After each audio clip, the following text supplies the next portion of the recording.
오늘은 1월 2일입니다. 소식은 뒤편에 전해드리고 앞에 요즘 갑자기 또 대선 이런 이야기가 나오니까 오늘은 한교안 대행 그리고 반기문 씨 이 두 분을 한번 살펴볼까 합니다. 여러분과 같이. 우선 한교안 씨 살펴볼까요? 한교안 대행 여러분 요즘에 잘하고 있죠. 근데 한교안 대행은 정치를 하겠다, 대선에 나가겠다 이런 말 안 하고 있고 아마 하지 않겠다고 한 것 같은데요. 아직 뜻이 정해져 있지 않다 이렇게 보는 것이 옳겠습니다. 그런데 과연 한교안 대행이 만약에 정치를 하겠다 한다면 어떤 일이 벌어질까? 이걸 생각해 볼까 해요. 보통 공무원을 지낸 분들은 정치하고는 조금 안 맞습니다. 정치라는 것은 정말 거칠은 들판과 같아가지고 별의별 일 다 겪고 단련이 돼야만 정치할 수 있고 또 평생 그 길에서 죽고 그 길에서 살고 할 마음을 내야 정치할 수 있다는 거죠. 어떨 때는 얼굴에 철판 깔아야 정치되고 그런 거 아닙니까? 그런데 그에 비해서 공무원이나 이런 경우는 좀 곱게 순탄하게 이렇게 생활을 한 분들이라서 힘들다는 거죠. 그 풍파를 견디기가. 그런데 의외로 한교안 대행을 살펴보면 굉장히 내면이 강력하다는 거예요. 흔들림이 없고 또 능수능란한 부분이 있어요. 그게 왜 그런가 하니까는 아무래도 공안검사 오래 한 그런 힘이 아닌가 싶어요. 옛날에 고건 총리 같은 경우는 그냥 일반 공무원 했잖아요. 그런 경우는 곱게 참 순탄하게 사신 분이다 이렇게 봐야 되는데 아무래도 검사 그것도 공안검사이기 때문에 조금 아무래도 다르지 않겠는가 이런 부분이 있고 우선 용모로 보면 굉장히 곱고 그야말로 점잖합니다. 한국식 표현으로. 그래서 많은 사람들한테 호감을 줄 수 있는 그런 단정한 용모를 가지고 있습니다. 그래서 한편으로 좀 툭툭 튀는 맛, 좀 강한 카리스마 이런 것을 언뜻 느낄 수가 없죠. 이제 정치인은 그게 있어야 되고 한국인들은 그걸 좋아해요. 강력한 어떤 카리스마를. 근데 그런 부분이 적지 않냐 이러긴 하지만은 내면이 강하고 흔들림이 없고 부드러운 속에 강한 면모를 보여주기 있기 때문에 충분히 그걸 커버할 수 있다고 봐지네요. 그런데 정치라는 거 어떻습니까? 세력이 있어야 됩니다. 꼭 국민 지지만 가지고는 안 된다 이런 말입니다. 세력은 뭡니까? 같이 몇 년간이라도 생사를 굳건하게 같이 해줄 사람이 있어야 돼요. 그 세력이. 그럼 한국은 어떤 세력이 형성되어 있느냐 하면은 우선 강력한 세력이 좌익 세력, 그 다음에 범보수 우익, 애국 세력이라도 좋고 우익 세력, 그리고 기독교 세력, 그 다음에 군부 세력 이렇게 꼽을 수 있습니다. 당장에 나서서도 정권을 바로 잡을 수 있는 그 세력을 말하는 겁니다. 그 나머지도 다 있지만 이제 그 안에 포함이 된다고 보면 돼요. 흩어져 있는 건 세력이 아니거든요. 결집이 돼 있어야 됩니다. 결집된 세력이 한국에는 그 정도 된다. 이렇게 보면 되겠어요. 그래서 누구라도 대통령을 하게 되면 그 결집된 그 세력을 바탕으로 해야 안정이 된다는 거지요. 국민 지지만 가지고 하면 야갑니다.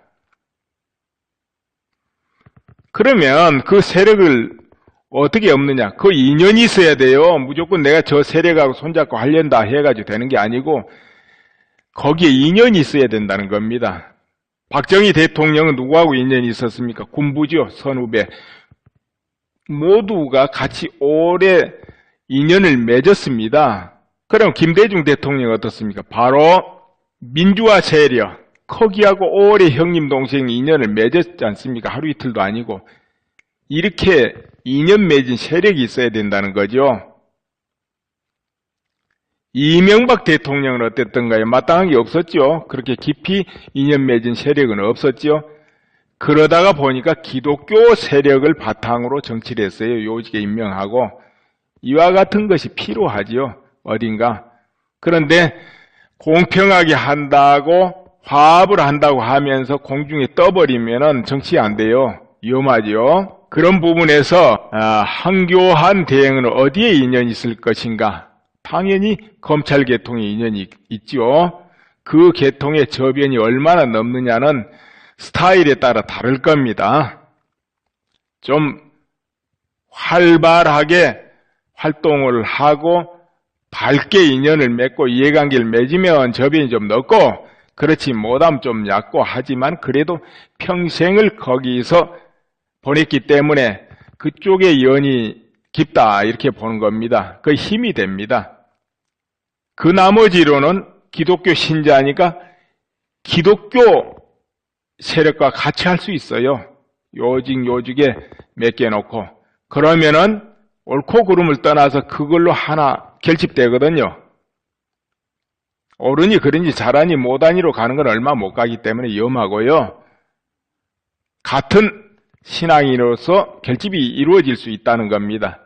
그리고 또 하나, 애국 세력하고 같이 갈 수 있어요. 그건 뭐냐면은 애국 세력은 옳고 그름 떠나서 국가의 이익이 되고 국가 안보의 이익이 되고 나라에 도움이 된다면 헌신하려는 준비가 돼 있어요. 마음으로. 그 뜻이 일치된다면 같이 밀어서 일하려는 마음 준비가 돼 있다 이 말입니다. 어떤 서로 평상시에 왕래가 없었어도. 그래서 그 두 세력을 바탕으로 할 수 있는 그런 바탕이 됩니다. 그래서 큰 무리가 없을 것 같아요.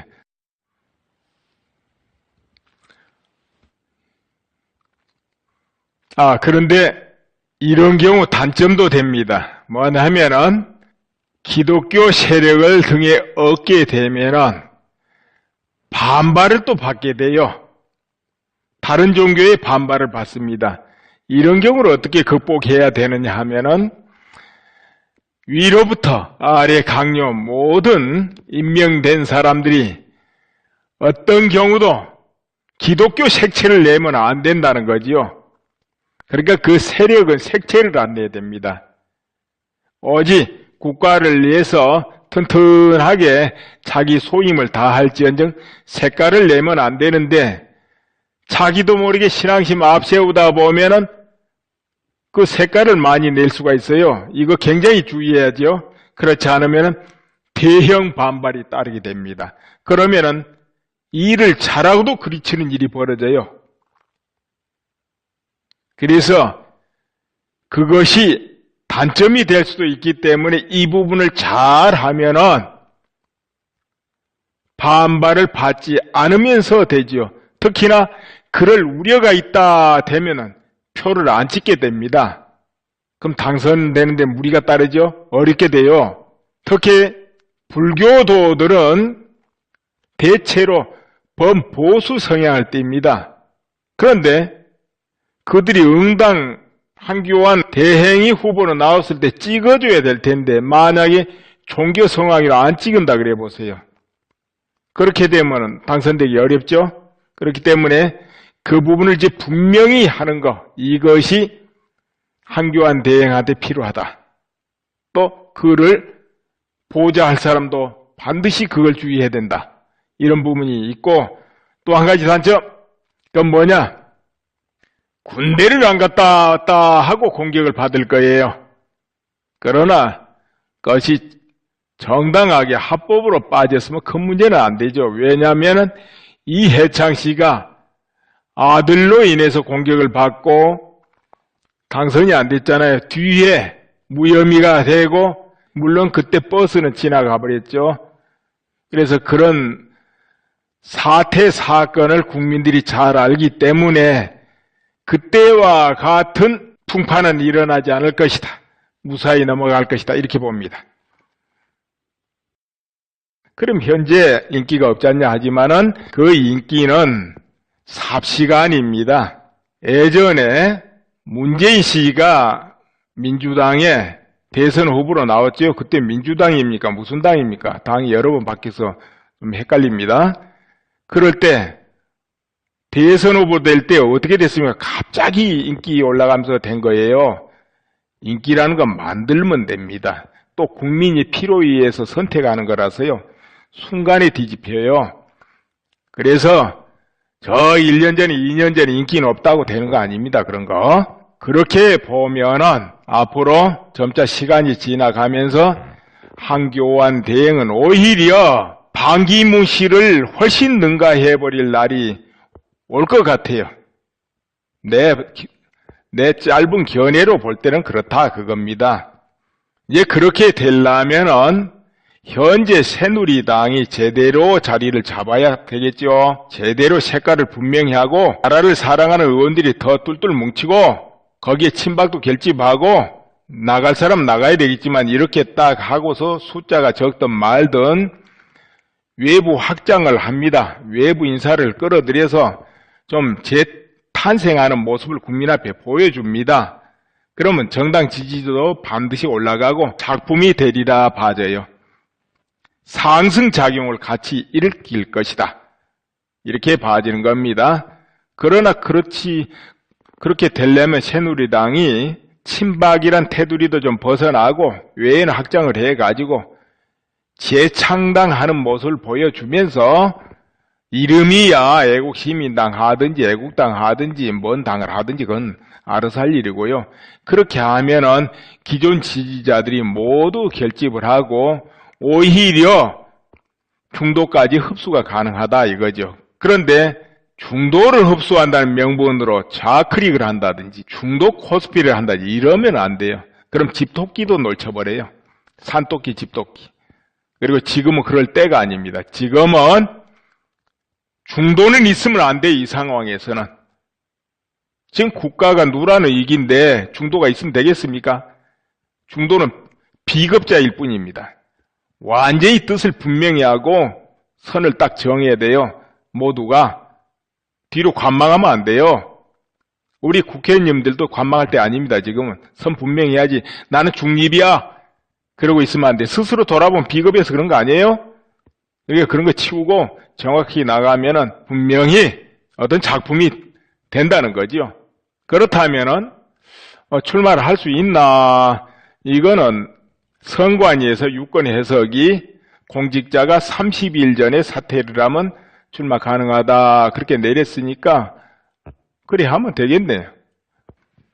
이어서 반기문 씨 볼까요? 반기문 씨 새로 창당한다는 소식도 전해지고 그런데 지켜봐야 되죠. 그거는 왜냐하면 창당이란 게 정말 쉽지 않거든요. 왜 쉽지 않겠습니까? 우선 비용도 좀 많이 들어가지요. 물론 의원 20명 이상만 모아서 하면은 또 국가에 보조금이 나오니까 정당비가 나오니까 할만해요. 그러나 거기는 또 많은 당원도 있어야 되고 이제 대선 후보가 있어야 되는데 그거는 반기문 씨가 있으니까 됐고요.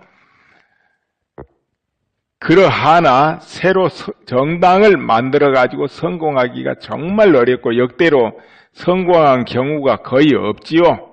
다 실패를 했거든요. 그래서 위원부담이 많고 국회의원분들도 신당 참여를 굉장히 조심조심 하는 이유들이 다 있습니다. 역대 사례를 볼 때도 그렇고 이러기 때문에 그래서 하면 해지겠지만은 성공의 여부는 쉽지 않다. 이렇게 평할 수가 있어요. 반기문 씨가 지금 인기도가 현재는 상당히 높습니다. 왜 그렇게 됐느냐 하면은 박근혜 대통령이 전에 또 가까이 이렇게 한 부분도 있고 또 새누리당에 마땅한 대선 후보가 없었기 때문에 나오질 않았기 때문에 그렇게 됐다고 봐요. 그런데 만약에 새누리당이 재정립하고 대선 후보가 제대로 나오고 그러면은 지금 지지도가 과연 유지되겠냐? 이게 의문이라는 거죠. 더더구나 정말 아직 치열한 검증은 받아본 적이 없습니다. 반기문 씨는. 그럼 치열한 검증을 받을 때 어떻게 되겠냐? 이게 의문이라는 거죠.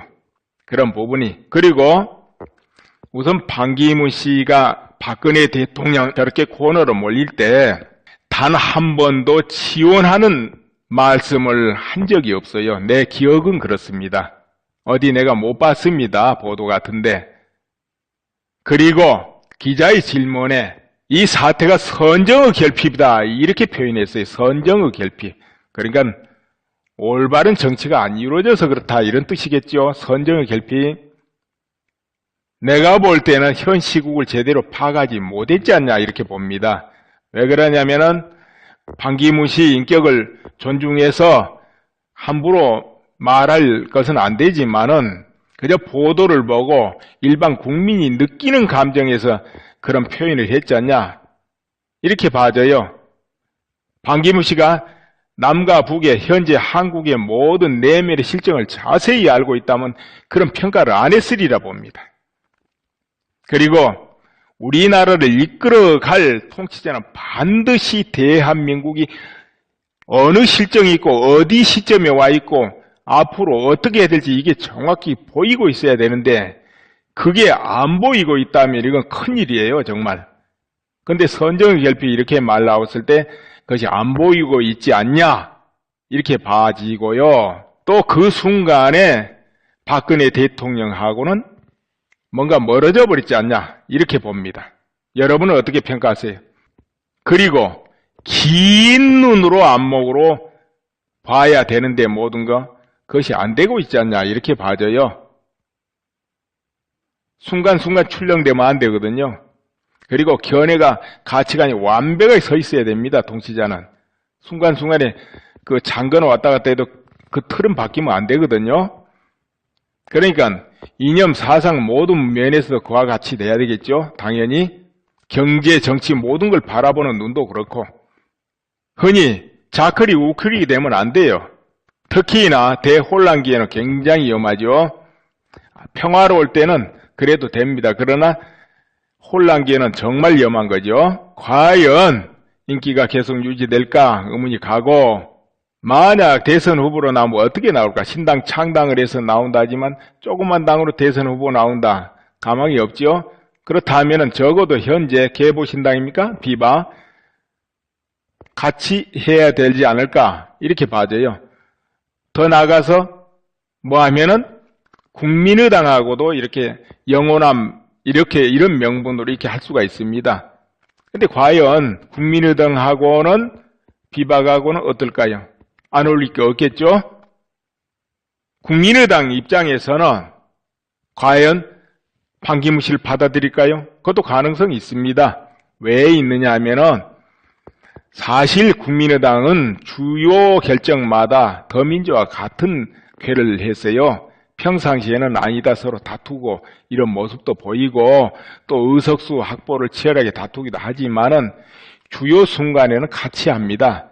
한 집안 같이. 그러면은 또 서로 대선 때 표를 갉아먹겠다 싶으면 또 단일화하자 이렇게 할 그런 입장이다 이거죠. 그런데 반기문 씨를 받아들인다? 왜 받아들이겠습니까? 받아들여서 반기문 씨가 당선돼도 나쁠 게 없잖아요. 왜냐? 충분하게 국민의당은 자기들이 바라는 것을 실천할 수가 있어요. 반기문 씨가 되면은 그 밑에서 모두 장악해서. 그러니까 나쁘지 않죠. 또 반기문 씨가 안 돼도 교수표를 뺏어와 가지고 문재인 씨가 당선된다 가정해보세요. 그래도 크게 나쁠 게 없다고 보는 거죠. 그럴 수 있기 때문에 영호남 합 이래 가지고 반기문 씨를 추대해서 할 수 있는 가능성이 열려 있다고 나는 봅니다. 또 반기문 씨가 새누리당으로 영입될 수도 있어요.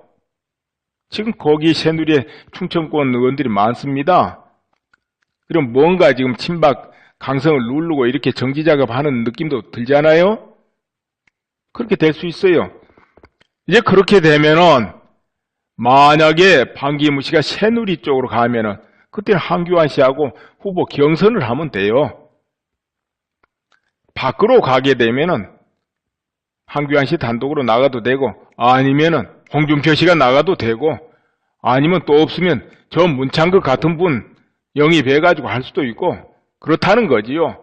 비대위원장도 여차하면 문창극이나 이런 분 또 추대해도 된다고 내가 말씀드렸잖아요. 저번 편에 올린 것도. 이렇게 해나간데 문제는 이제 새누리 의원들이 어떤 결정을 하느냐 여기에 달려있다는 거죠.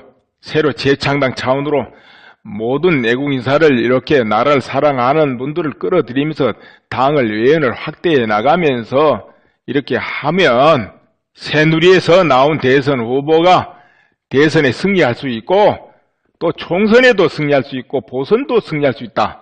네, 그렇게 본다는 것입니다. 여러분은 어떻게 보십니까? 지금까지 한교안 대행과 반기문 씨에 대해서 잠깐 언급을 했습니다만은 여기서 조금 보충을 한다면 한교안 대행이 대선에 출마하려면 반드시 동기부여가 필요하지요.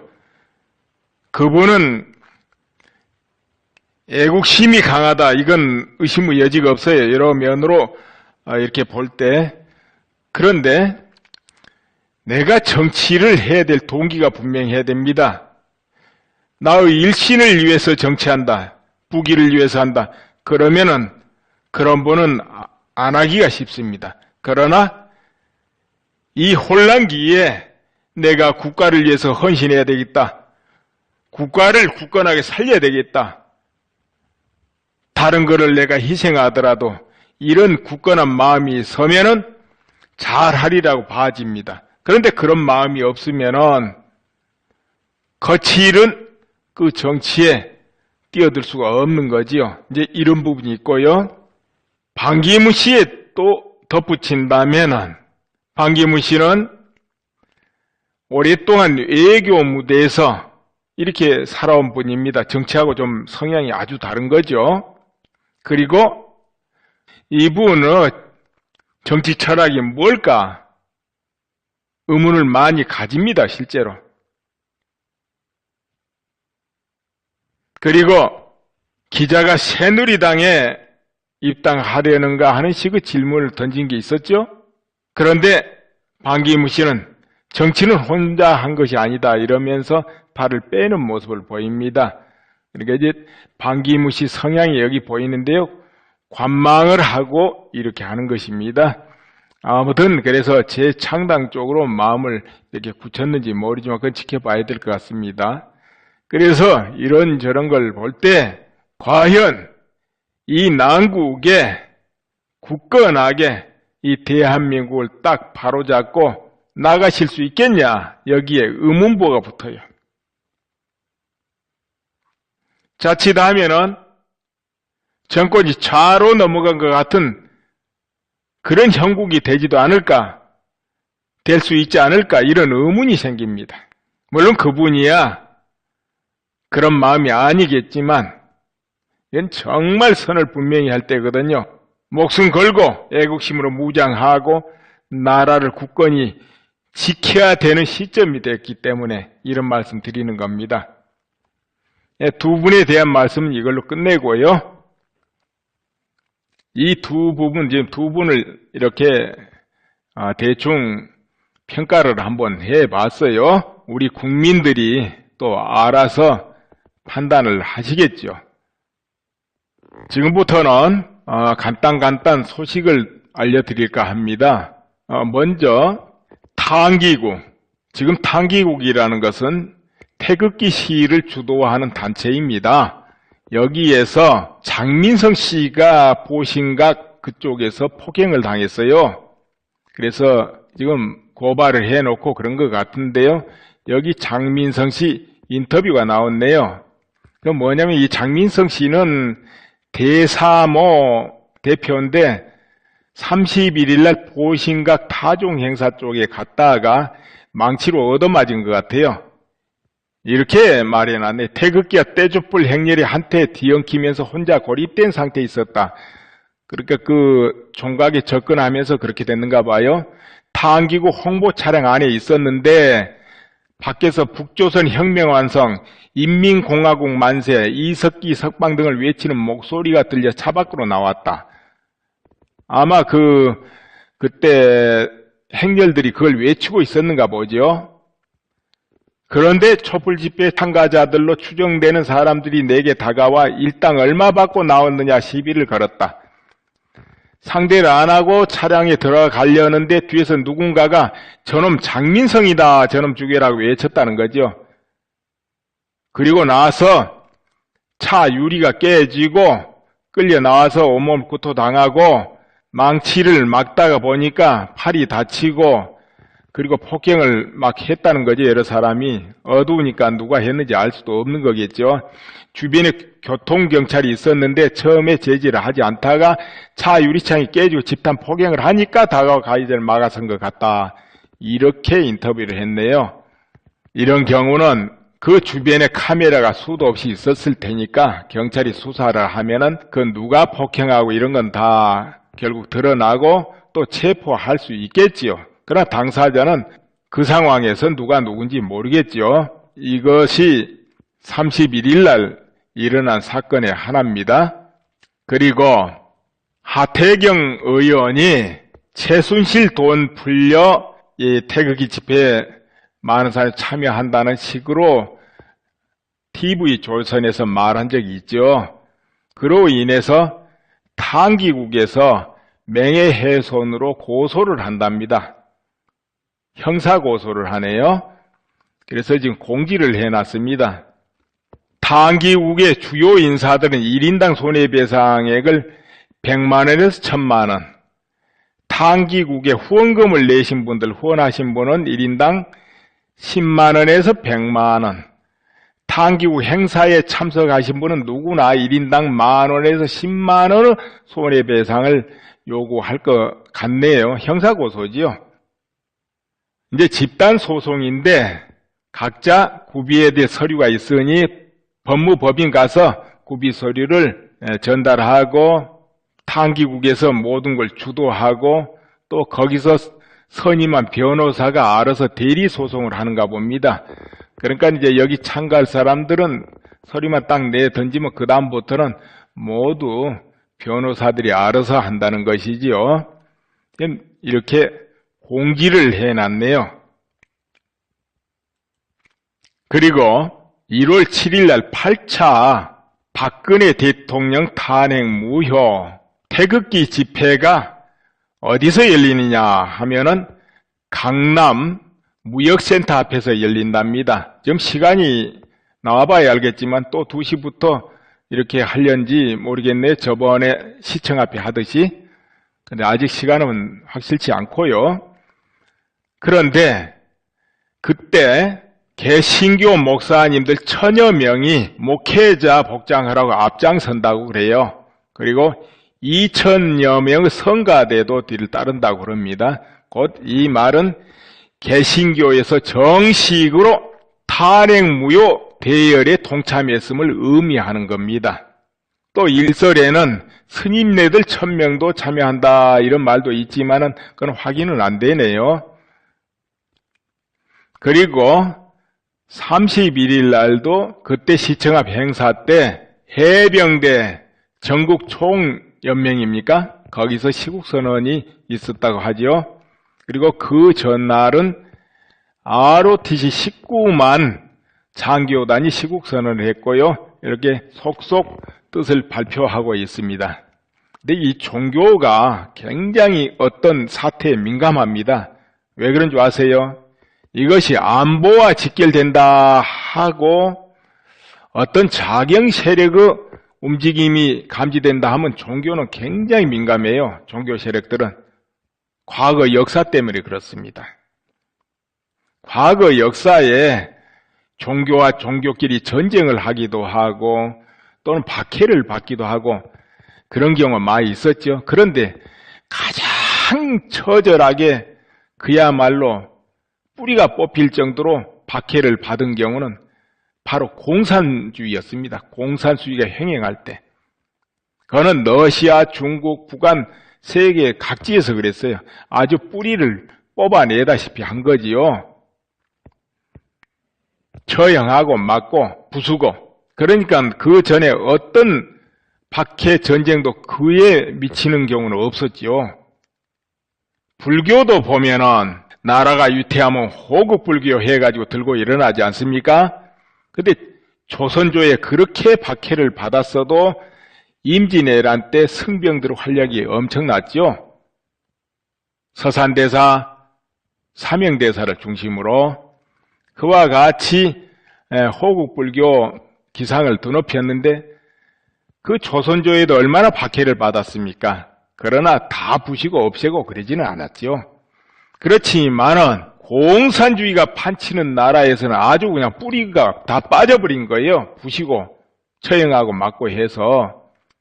그렇기 때문에 정말 국가안보 등이 분위기에 연결된다면 종교는 들고 일어날 수밖에 없게 돼 있어요. 오늘 마치겠습니다. 감사합니다. 이게 의문이라는 거죠. 그런 부분이. 그리고 우선 반기문 씨가 박근혜 대통령 저렇게 코너로 몰릴 때 단 한 번도 지원하는 말씀을 한 적이 없어요. 내 기억은 그렇습니다. 어디 내가 못 봤습니다. 보도 같은데. 그리고 기자의 질문에 이 사태가 선정의 결핍이다 이렇게 표현했어요. 선정의 결핍. 그러니까 올바른 정치가 안 이루어져서 그렇다 이런 뜻이겠죠. 선정의 결핍. 내가 볼 때는 현 시국을 제대로 파악하지 못했지 않냐 이렇게 봅니다. 왜 그러냐면은 반기문 씨 인격을 존중해서 함부로 말할 것은 안 되지만은 그저 보도를 보고 일반 국민이 느끼는 감정에서 그런 표현을 했지 않냐 이렇게 봐져요. 반기문 씨가 남과 북의 현재 한국의 모든 내면의 실정을 자세히 알고 있다면 그런 평가를 안 했으리라 봅니다. 그리고 우리나라를 이끌어갈 통치자는 반드시 대한민국이 어느 실정이 있고 어디 시점에 와 있고 앞으로 어떻게 해야 될지 이게 정확히 보이고 있어야 되는데 그게 안 보이고 있다면 이건 큰일이에요. 정말. 근데 선정의 결핍 이렇게 말 나왔을 때 그것이 안 보이고 있지 않냐 이렇게 봐지고요. 또 그 순간에 박근혜 대통령하고는 뭔가 멀어져 버리지 않냐 이렇게 봅니다. 여러분은 어떻게 평가하세요? 그리고 긴 눈으로 안목으로 봐야 되는데 모든 거 그것이 안 되고 있지 않냐 이렇게 봐져요. 순간순간 출렁대면 안 되거든요. 그리고 견해가 가치관이 완벽하게 서 있어야 됩니다. 통치자는. 순간순간에 그 장거나 왔다 갔다 해도 그 틀은 바뀌면 안 되거든요. 그러니까 이념, 사상 모든 면에서 그와 같이 돼야 되겠죠. 당연히 경제, 정치 모든 걸 바라보는 눈도 그렇고 흔히 자클이 우클이 되면 안 돼요. 특히나 대혼란기에는 굉장히 위험하죠.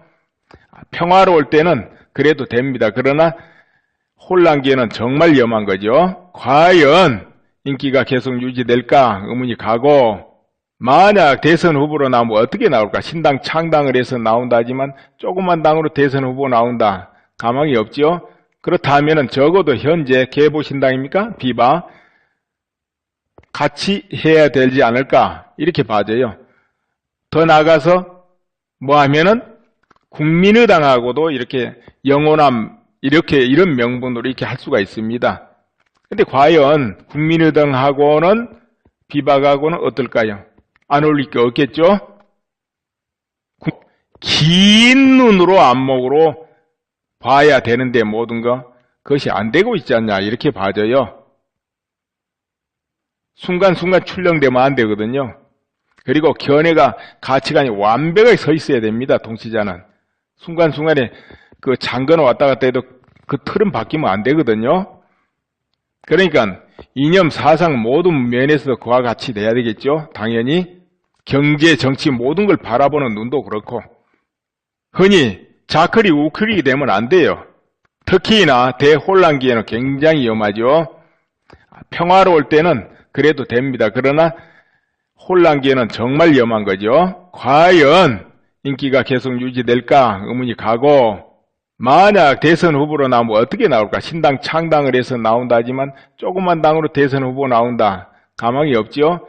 그렇다면 적어도 현재 계보신당입니까? 비바 같이 해야 되지 않을까? 이렇게 봐져요. 더 나아가서 뭐 하면은 국민의당하고도 이렇게 영호남 이런 명분으로 이렇게 할 수가 있습니다. 근데 과연 국민의당하고는 비박하고는 어떨까요? 안 어울릴 게 없겠죠? 국민의당 입장에서는 과연 반기문 씨를 받아들일까요? 그것도 가능성이 있습니다. 왜 있느냐 하면은 사실 국민의당은 주요 결정마다 더민주와 같은 궤를 했어요. 평상시에는 아니다 서로 다투고 이런 모습도 보이고 또 의석수 확보를 치열하게 다투기도 하지만은 주요 순간에는 같이 합니다. 한 집안 같이. 그러면은 또 서로 대선 때 표를 갉아먹겠다 싶으면 또 단일화하자 이렇게 할 그런 입장이다 이거죠. 그런데 반기문 씨를 받아들인다? 왜 받아들이겠습니까? 받아들여서 반기문 씨가 당선돼도 나쁠 게 없잖아요. 왜냐? 충분하게 국민의당은 자기들이 바라는 것을 실천할 수가 있어요. 반기문 씨가 되면은. 그 밑에서 모두 장악해서. 그러니까 나쁘지 않죠? 또 반기문 씨가 안 돼도 교수표를 뺏어와 가지고 문재인 씨가 당선된다 가정해보세요. 그래도 크게 나쁠 게 없다고 보는 거죠.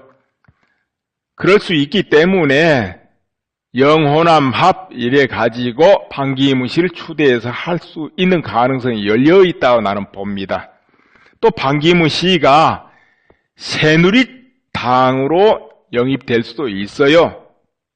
지금 거기 새누리에 충청권 의원들이 많습니다. 그럼 뭔가 지금 친박 강성을 누르고 이렇게 정치작업하면 활발하게 활동을 하고 밝게 인연을 맺고 이해관계를 맺으면 저변이 좀 넓고 그렇지 못하면 좀 얕고 하지만 그래도 평생을 거기서 보냈기 때문에 그쪽의 연이 깊다 이렇게 보는 겁니다. 그 힘이 됩니다. 그 나머지로는 기독교 신자니까 기독교 세력과 같이 할 수 있어요. 요직에 맡겨놓고 그러면은 옳고 그름을 떠나서 그걸로 하나 결집되거든요. 옳으니 그런지 잘하니 못하니로 가는 건 얼마 못 가기 때문에 위험하고요. 같은 신앙인으로서 결집이 이루어질 수 있다는 겁니다. 그리고 또 하나 애국 세력하고 같이 갈 수 있어요. 그건 뭐냐면은 애국 세력은 옳고 그름 떠나서 국가의 이익이 되고 국가 안보의 이익이 되고 나라에 도움이 된다면 헌신하려는 준비가 돼 있어요. 마음으로. 그 뜻이 일치된다면 같이 밀어서 일하려는 마음 준비가 돼 있다 이 말입니다. 어떤 서로 평상시에 왕래가 없었어도. 그래서 그 두 세력을 바탕으로 할 수 있는 그런 바탕이 됩니다. 그래서 큰 무리가 없을 것 같아요.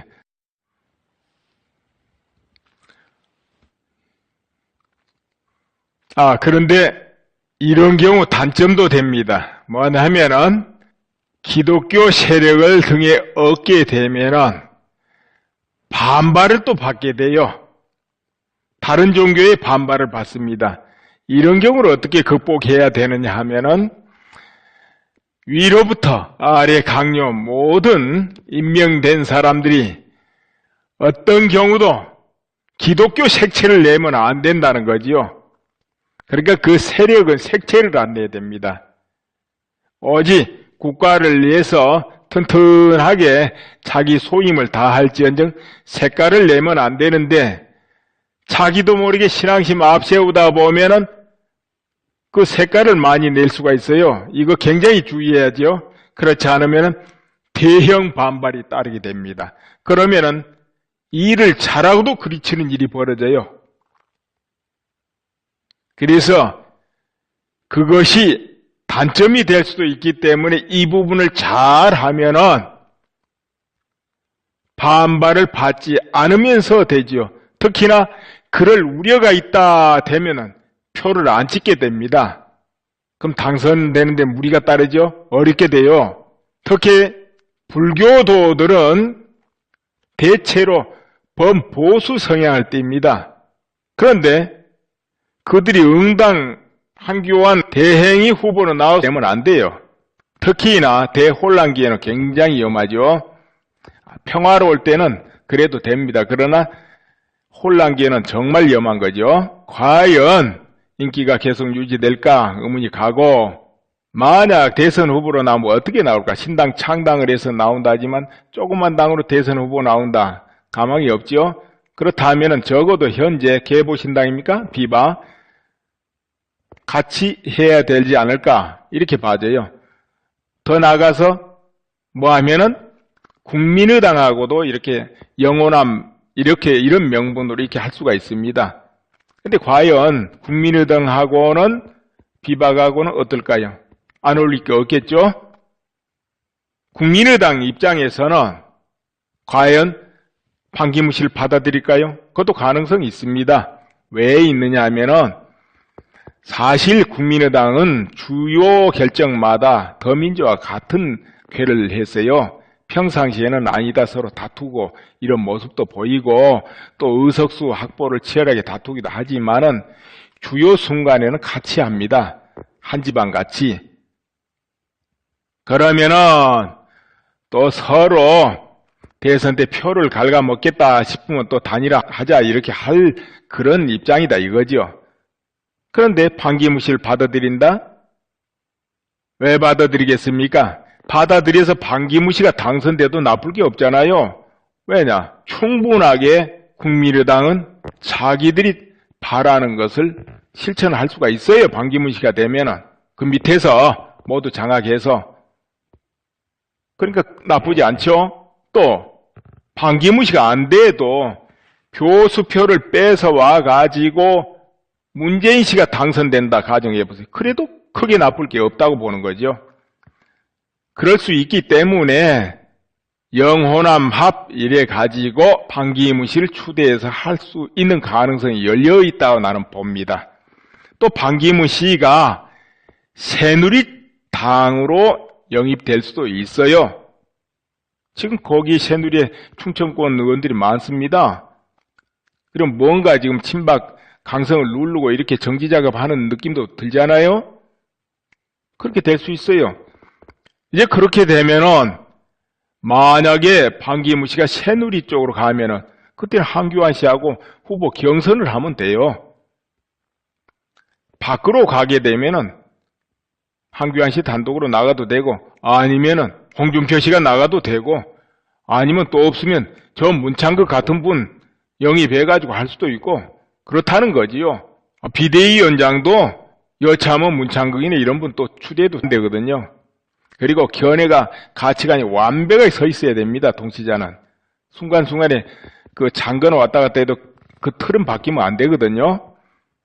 그러니까 이념, 사상 모든 면에서 그와 같이 돼야 되겠죠. 당연히 경제, 정치 모든 걸 바라보는 눈도 그렇고 흔히 자클이 우클이 되면 안 돼요. 특히나 대혼란기에는 굉장히 위험하죠. 평화로울 때는 그래도 됩니다. 그러나 혼란기에는 정말 위험한 거죠. 과연 인기가 계속 유지될까 의문이 가고, 만약 대선 후보로 나오면 어떻게 나올까? 신당 창당을 해서 나온다 하지만 조그만 당으로 대선 후보 나온다. 가망이 없죠. 그렇다면 적어도 현재 계보신당입니까? 비바 같이 해야 되지 않을까? 이렇게 봐져요.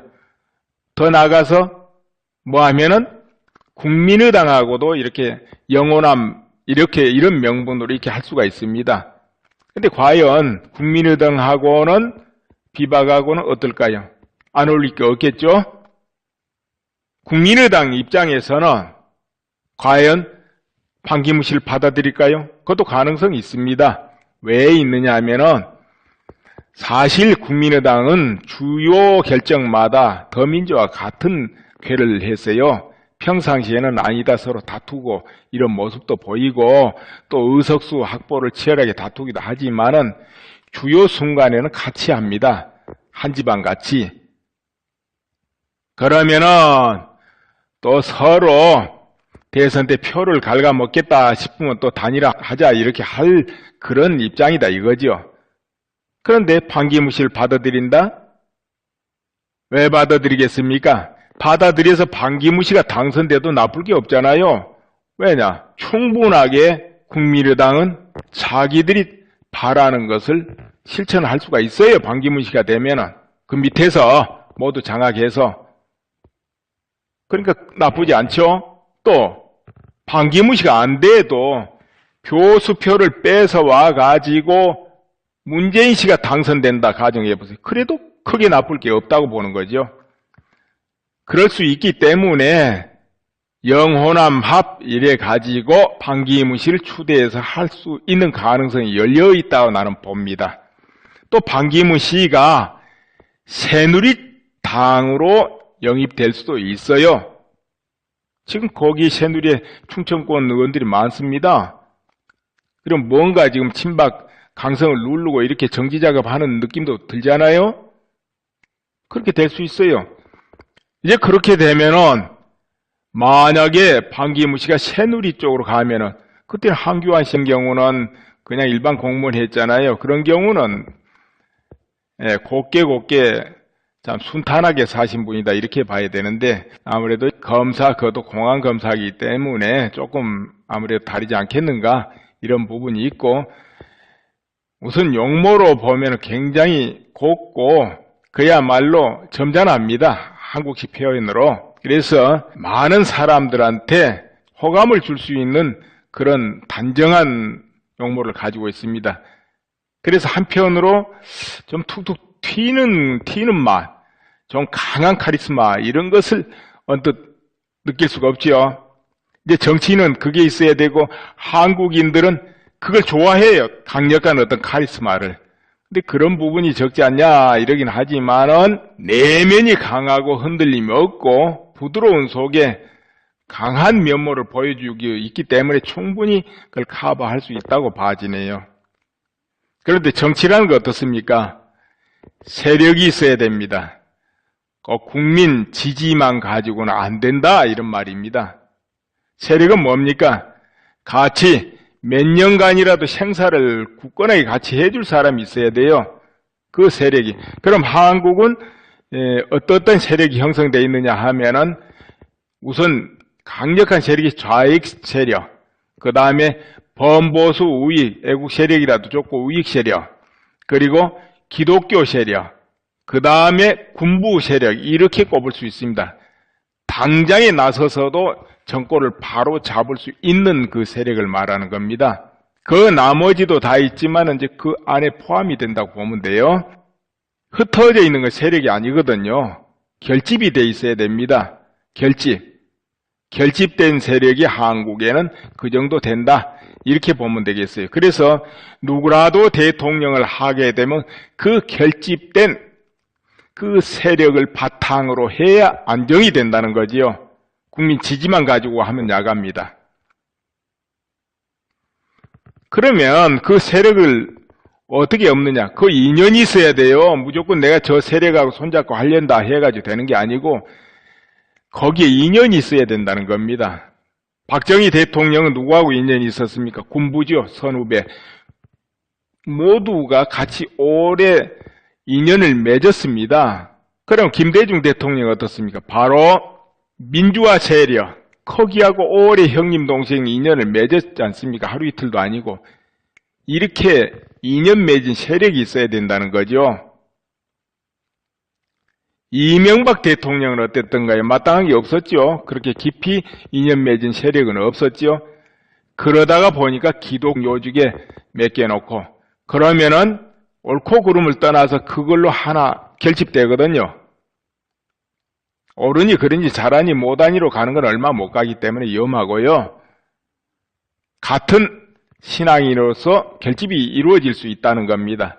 그리고 또 하나 애국 세력하고 같이 갈 수 있어요. 그건 뭐냐면은 애국 세력은 옳고 그름 떠나서 국가의 이익이 되고 국가 안보의 이익이 되고 나라에 도움이 된다면 헌신하려는 준비가 돼 있어요. 마음으로. 그 뜻이 일치된다면 같이 밀어서 일하려는 마음 준비가 돼 있다 이 말입니다. 어떤 서로 평상시에 왕래가 없었어도. 그래서 그 두 세력을 바탕으로 할 수 있는 그런 바탕이 됩니다. 그래서 큰 무리가 없을 것 같아요.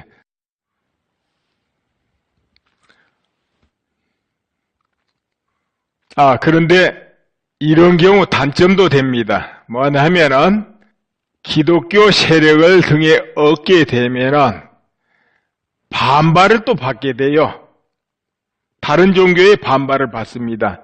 이런 경우를 어떻게 극복해야 되느냐 하면은 위로부터 아래 강요 모든 임명된 사람들이 어떤 경우도 기독교 색채를 내면 안 된다는 거지요. 그러니까 그 세력은 색채를 안 내야 됩니다. 오직 국가를 위해서 튼튼하게 자기 소임을 다할지언정 색깔을 내면 안 되는데 자기도 모르게 신앙심 앞세우다 보면은 그 색깔을 많이 낼 수가 있어요. 이거 굉장히 주의해야죠. 그렇지 않으면은 대형 반발이 따르게 됩니다. 그러면은 일을 잘하고도 그리치는 일이 벌어져요. 그래서 그것이 단점이 될 수도 있기 때문에 이 부분을 잘 하면은 반발을 받지 않으면서 되지요. 특히나 그럴 우려가 있다 되면은 표를 안 찍게 됩니다. 그럼 당선되는데 무리가 따르죠? 어렵게 돼요. 특히 불교도들은 대체로 범보수 성향을 띱니다. 그런데 그들이 응당 한교안 대행이 후보로 나왔을 때 찍어줘야 될 텐데 만약에 종교 성향으로 안 찍은다 그래 보세요. 그렇게 되면 당선되기 어렵죠? 그렇기 때문에 그 부분을 이제 분명히 하는 거, 이것이 한교안 대행한테 필요하다. 또 그를 보좌할 사람도 반드시 그걸 주의해야 된다. 이런 부분이 있고 또 한 가지 단점, 그건 뭐냐? 군대를 안 갔다 왔다 하고 공격을 받을